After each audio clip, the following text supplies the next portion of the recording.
Okay, full disclosure, I didn't know I wanted to be in human resources. I didn't quite know what human resources was. I was the first one in my family to go to college and didn't know what I was going to do in the business world. But the funny thing is, it's 3 decades in, and I couldn't see myself doing anything else. HR Storytellers is sponsored by Bamboo HR. Bamboo HR is easy-to-use HR software that helps your employees know they can count on you. Whether it's through on-time, every-time payroll, or asking for unflinchingly authentic feedback. Welcome to the HR Storyteller podcast series from the Society for Human Resource Management. I'm your host, Tony Lee, Head of Content here at SHRM. Thank you for joining us. Our HR Storyteller podcasts feature practitioners and thought leaders in human resources sharing stories about why they love HR, what motivates them, and what's moved them in their careers. Today, we're joined by Paul Falcone, who's the CHRO at the Motion Picture and Television Fund in Los Angeles. Paul, welcome. Thank you, Tony. Wonderful to be here. Yeah, it's a thrill to have you. So you've got an interesting HR story to share with us, I think, right? You know, I do. Full disclosure, I didn't know I wanted to be in human resources. I didn't quite know what human resources was. I was the first one in my family to go to college and didn't know what I was going to do in the business world. But the funny thing is, it's 3 decades in, and I couldn't see myself doing anything else. I am so glad I spent my career in HR because there's no other function out there that lets you touch people's lives the way HR does. And I've just been really blessed having this as my career path. Yeah. Now, full disclosure, you and I have known each other for some time. We have. And you are a regular contributor to SHRM.org, a columnist, and have sent us some great content. I want to ask you a little bit more about one article that you wrote, because I think listeners are going to find it really compelling. So people don't really know what the Motion Picture and Television Fund is. So you can describe that, but you're basically in healthcare. And you have gone through a pandemic that had a pretty dramatic effect on your business, right? Yeah, very true. My background is interesting. I was the head of HR for Nickelodeon. I was head of international HR for Paramount Pictures, but I had also worked in City of Hope, which is a cancer research hospital. And Motion Picture and Television Fund is a healthcare nonprofit that takes care of the needs of entertainment industry retirees primarily. So the campus that I work on is a residential care facility. It's long-term care, skilled nursing, memory care, and those types of things. And going through the pandemic was really difficult because we were ground zero. If everyone remembers about COVID, it started first found in Seattle at a retirement home. And because the retirees were the most vulnerable because of their age, that's really where I think COVID hit the hardest in many ways. So doing HR in a COVID environment inspired me to write an article back in 2020 for HR Magazine for other people to get some perspective of what it's like. Yeah. So you have a lot of challenges. I mean, retaining people in that kind of environment, attracting new employees in that kind of environment, keeping your own HR staff motivated. What was the biggest? What was the toughest? Okay, so in our case, we have about 500 employees. 2 of them died from COVID. Wow. And we lost about 10 of our residents. That's really hard. The tenure in our organization averages about 15 years. That's a long time. We have a lot of employees who have 40 years plus the ones who started last week. And when you average that all out, to think it's 15 years, it's pretty high. It is like nothing else I've ever seen in terms of the amount of energy it took, the amount of goodwill, the amount of communication. It just didn't end. Kudos to our CEO, who did a fabulous job over communicating through the whole period. But the reality is you have to lead with your heart in situations like that. And we did as much as we possibly could for the employees going through that period of time because it was very emotional, as you'd imagine. Yeah. So let's talk about your HR team first. I mean, how do you keep HR professionals motivated in the face of such loss? Well, the first question that came up is, do we want to stay in HR physically on the campus, or do we want to work remotely? Because we're technically a corporate group. And most of the corporate groups all decided it would be better for them to work remotely, which was good because the directives we were getting from the governor in California were, if you don't need to be in the workplace, you shouldn't be there. Our HR team is about 5 people to cover the 500 employees. And I said, what do you guys want to do? And to the one, they all said, we want to be here. We need to be here for the employees. When they have needs, they can't come to HR and say, oh, the door's locked. And I think, I respect my team tremendously. It's almost like Band of Brothers. We've all been through a tremendous pandemic together. You'll never forget the people you've been through this with. And that was the first issue. It was their decision. The second issue is, how do we keep people engaged when they're frightened? And again, the communication helped, but the way we look at it now is very different than the way we looked at it in 2020. By the time, March is when it hit, as I recall, and I wrote the article for SHRM in May. Just 2 months later, we had the National Guard on the campus because we needed more RNs, and they were sending out the troops. I mean, it literally was, no one knew how dangerous this was. And in our situation, we had to open up an isolation unit for the residents who had gotten ill. They couldn't have their family members come. The truth of the matter is they said goodbye over FaceTime. And as hard as that was, it's like, how do you keep people motivated at a time when they're frightened because they didn't know what it was? And of course, in our situation, Tony, what was interesting is it was a union environment. So the first thing we asked was for volunteers to man the isolation unit. And we got a number of people who said, yes, I want to be there for the residents. Again, God bless them. They did that, but we didn't have enough. So then it was a matter of selecting people in reverse seniority order, which is what the contract says, right? The newest ones would be mandatorily assigned to the unit. And people were there in tears saying, I took this job. I didn't know this was going to happen. I've got young kids. I can't risk going in there. And some did, and some had to quit. There was no judgment. That was the bottom line. Everyone has to do what's the right thing for them and their family under those circumstances. And that was the message that was so important for us to push out. Yeah. And that's a culture, right? I mean, it's a culture of caring, obviously, but when you're recruiting, bringing new people into that environment, how do you make sure that they're going to be the right fit to be able to give the care you need? Yeah, that's a great question. I mean, obviously, when you say, what's the fit, right? We've got good interviewers. So, the HR team is that first screen. Then when you look at the nursing team or the residential team or whoever it happens to be, the hospitality team, they know what they're looking for. But again, I think we all had to tell our story. And that's what we made it safe for the hiring managers to do. If people can tell their story about what makes us unique and give an example and say, listen, if you take this job, you need to know A, B, and C. Even you may be assigned to our isolation unit or a quarantine unit or something along those lines. Yes, we'll give you all the PPE, the protective gear to protect yourself. But the reality is, again, in 2020, we didn't know what this was. And so there are only certain people that are going to step up in a situation like that, which meant we had to interview more people than we probably normally would to find people that would fit into that kind of culture and that kind of challenge. Yeah. So you've been doing this a while. So fast forward to now, Great Resignation, inflation impacting compensation, problems with civility in the workplace. I mean, you name it. How are you getting through all these challenges? Yes. That's a good question, Tony. It's one fire at a time. I think realistically, we've been building the plane while we've been flying it for 2.5 years. And now we're facing all these same issues. And in our situation, we had contract negotiations in November, and we gave what we thought was a very fair increase to the union members. And they cover about 2/3 of our workforce. Well, flash forward to March or April of this year, all that increase went into their gas tank. The prices are going up through the roof. And this is a reality. And how do you get around that? And some of the things we do are just simple gestures. A $20 gift card, a $20 gas card, things that people feel like, I know you're trying. We're a healthcare nonprofit. We're a nonprofit. We don't have bajillions of dollars to give. But the more the communication, truthfully, the more the love, when people feel that belonging, the little things, we do free meals for the employees. So when we were going through that whole COVID phase, anyone on campus had 3 free meals a day from our cafeteria. Those were very expensive. And we did not budget in, as most companies did, and most healthcare organizations. If you opened an isolation unit or a quarantine unit, that wasn't in your plan because no one knew that COVID was coming. And then towards the end of 2021, we thought it was kind of going away. And whoops, we were wrong about that. And it came back, fearsome. So the reality is there's challenges all over the place. We have each other's backs.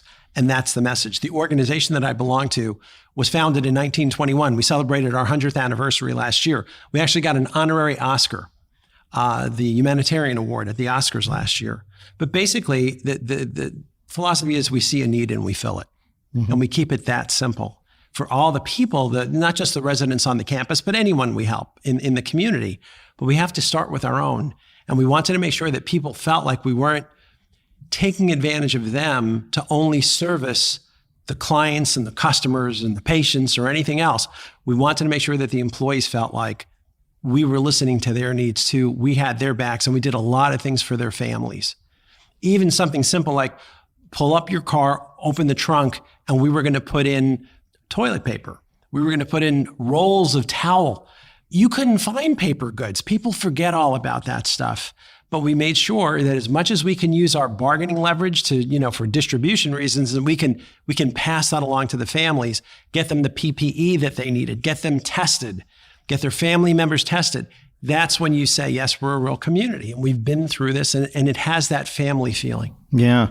Well, the role of HR really has evolved the last couple of years, hasn't it? Because if you think about the importance of people through all of this, everyone talks about having a seat at the table, but HR is sitting right next to the CEO in a lot of organizations these days, right? Yeah, very much so. The funny thing too is the seat at the table, you never have to worry about it. I always tell people it's been an incredible 2 years. I haven't done much in terms of human resources, but man, do I know my masks and do I know all the rules? And the reality was they look at the HR department outside of the C-level, right? Outside of the president. You look at the HR department and say, what is that culture of that organization? What are their beliefs? You don't look at no disrespect. You don't look at IT. You don't look at sales. You're not looking at marketing. You look at HR. And as much as we could, we needed to talk about that ourselves. Because as long as the 5 of us were on the same page, we knew we'd be able to deliver to everyone else. And look, sometimes people are having bad days and bad times, and we're there for each other. And it's from that core, from the 5 of us, that I think a lot of the culture was changed going through the last 2 years. Yeah. So let's pivot a little bit and talk about the folks who are new to HR or who are just getting into HR and thinking about it. So many are surprise HR. It's not something they majored in. They happen to get into it. What would your guidance be to start a successful career and know that you're really contributing in HR? So generally speaking, the way I look at it, Tony, is that there's 2 parts of this animal, right? Part number 1 is there has to be some kind of people orientation. Generally speaking, I'm not saying there aren't HR people who love analytics and love databases, and that's fine. But I am saying it is an intense people type of career path. So you have to make sure that on the people side, you are comfortable with that. The second piece to me is if you can look at it, not just from what we've been talking about, just the heart of the culture of the organization, it's really about we're the department that can build the muscle of your leadership. We can help bring the awareness level to the individual contributors. We can help the line managers and senior executives not step on landmines. But the bottom line is we can leverage that human asset to have greater productivity, greater performance. And that's really where the key is. I mean, there's definitely a business element to it. Part of it is there's a calling, right? There's the sense of, yes, I love people and I want to help people, and that's good and that's healthy. But the other part of it is you have to be looking at the people element as your domain to increase revenue, to increase performance. To me, that's really exciting. I love the leadership stuff. And that's kind of what's motivated me. And in turn, I think I've motivated the people on my teams over the years. Yeah. And it's funny because the assumption has always been, well, you got to be a people person to be in HR. But there are a lot of roles for people who aren't necessarily people persons who probably never thought of HR as a career direction. Yeah, I would agree. But the funny thing is, even if you're a data analytics type of person and you love HRIS and you love the bottom line is what you're studying is the people. And that asset of your organization is the primary profit lever. That's in a knowledge-based economy, it's not about widgets anymore. It's not manufacturing driven in the sense where what makes companies stand out is the human capital muscle, the people who give that discretionary effort. And how do you create that environment where people feel self-motivated, where people feel like their boss has their back and they want to do more just because they can, not because they have to? When you can pierce their hearts to that level, you've got everyone engaged and really hitting at 110%, where in a compliance culture, you'll get no more than 100%. And it's just because they won't go any further than they have to. But when you can get the ones who are saying, yeah, I want to do more because it's for my boss, it's my favorite boss, or I love this organization, that's when magic things happen. Yeah. You're talking to a lot of other CHROs, CEOs, other people in HR. So what's next? I mean, given all that we've seen, what should we be looking at around the corner? The current issue that I see is the sense of incivility at work. People are afraid, okay? Their wires are exposed. They're anxious, they're exhausted. And it's not just from the pandemic. It's also, to your point, what we're seeing in terms of the economy right now, which may be moving towards recession at this point in time. We don't know. It's what we're seeing in politics. It's what we're seeing globally. These are tough times. And I think anyone who says they're not isn't paying enough attention. So I think although we don't know which direction it's moving in, the agility is the key. We have to be fast on our feet and we have to be flexible. One thing that COVID taught us is the laws that were coming out of California on Monday changed on Tuesday. That really was exhausting, but it was an excellent exercise in terms of figuring out how do you become part of change and how do you lead it. We're going to see more of that, though. We're not done yet. If COVID took 2.5 years for the real hit, you've got probably 2.5 years at least of seeing the fallout in the economy, from the supply chain to everything else. So just everyone needs to take a deep breath. Everyone needs to understand we're all on the same page and we're doing our best. Give each other the benefit of the doubt. But in terms of your leadership, don't just come from a series of I'm the manager and I know everything. You got to pierce their hearts. This is beyond what's going on in their minds. People need to fall in love with the company all over again. That's really the key. Wow.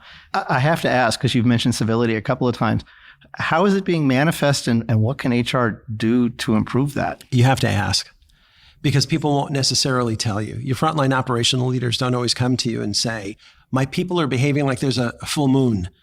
People who I would never expect to see this kind of aggressive behavior are acting that way. But if you ask them, they'll tell you. So don't assume that no news is good news. I think you have to reach out there. And when you're in that space, ask the leader, what is it that you'd like to do? What are you thinking? Now, many times what they're going to say is just leave it alone for right now. But if it continues being a problem, Paul, I'll let you know. And that's good. And sometimes it does kind of fix itself. But the reality is that intervention may need to come and you should be the one on the spot to kind of help them through that. Yeah. Now, do companies have a choice in terms of responding to the resignation, the demands for more? Is this temporary? Do you think we've seen a permanent change where employees are constantly going to be looking for greener pastures, going to be looking for 10% pay hikes? What do you think? That is a beautiful question. No, I think it's temporary. I think it's temporary. If some of the things I've read, even with SHRM.org, is if 6 to 9 months from now, we might be looking at recession. We'll be back where we were in 2020, where people can't find jobs, the doors are closed, there's layoffs happening. And it's that whiplash effect that we really have to be prepared for. It is amazing to think, I have never in my career seen what we've seen in the last 6 months. Prices going through the roof. You can't pay candidates enough. If you doubled their salaries, it's still not enough. Of course, they're walking away. What COVID taught people was, well, I'm not doing that anymore. Whatever that was, I'm a waiter, I'm a this, I'm never doing that again. Okay, fine. God rattled their cage. They realized that's not what they want to do. The only problem is employers need people who have experience. And so you can't find any right now. So we're at a very funny juncture in this whole phase of coming out of the COVID. But I also think there's going to be an economic phase. There's political implications. The world is leaning in different directions right now. Flexibility is the key. And we've got to make sure we're taking care of each other, listening, creating the space for people to talk, but definitely having that flexible mindset, because you don't know which way this is going to twist and turn. The only guarantee you know is it is going to twist and turn. You've just got to try as much as you can to be really at the source. You have to be the influencer. You want to be at the front end of that. You want to control it. So if you're in a situation as an HR professional and your CEO or your senior leadership says, I don't buy any of this, let's stick to our guns. They don't want to work here. They shouldn't work here. We're here to make money. What does the HR professional do? What do they say? It's tough. Some CEOs appear to be tone deaf to this whole thing. It's like, okay, it's over. Everyone come back to work. I don't want to hear about it anymore. It's Monday to Friday, 9 to 5, period. And that tone deafness is getting companies in trouble.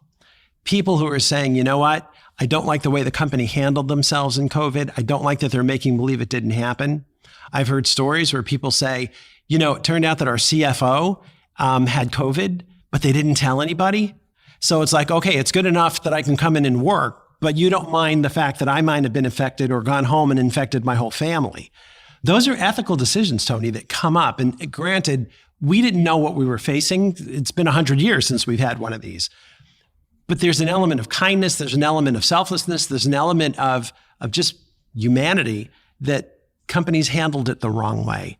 It's not too late that we can't fix things, but you really have to think, especially if you're a C-level person, if you really are being tone deaf to what these needs are right now, that's going to be difficult for you because you're going to continue the turnover. People need to know, especially the younger generations, the Gen Y, 35 and under, the Gen Z, 25 and under, they need to know that their company gets it.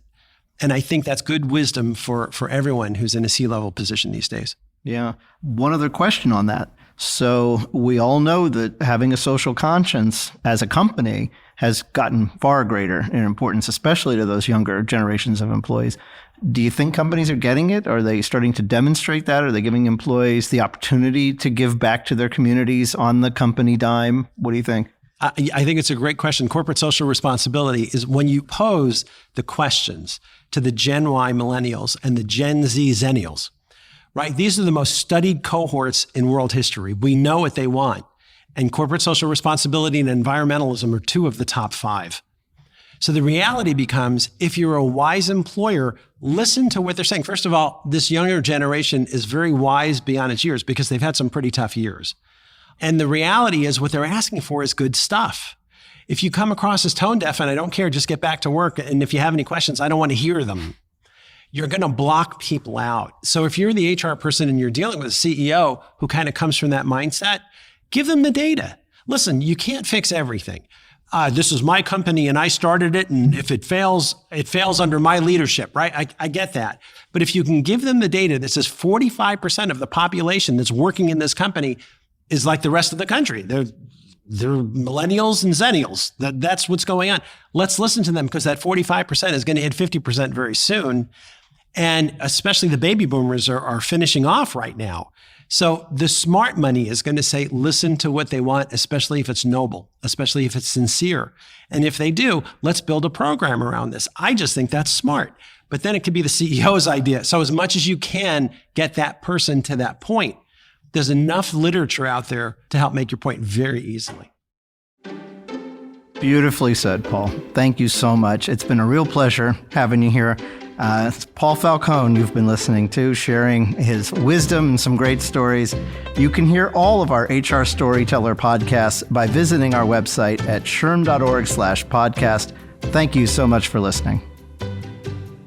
HR Storytellers is sponsored by Bamboo HR. Bamboo HR is HR software that lets you hear your employees' stories, how they're performing, how they're growing, and how they're working together to accomplish a shared vision.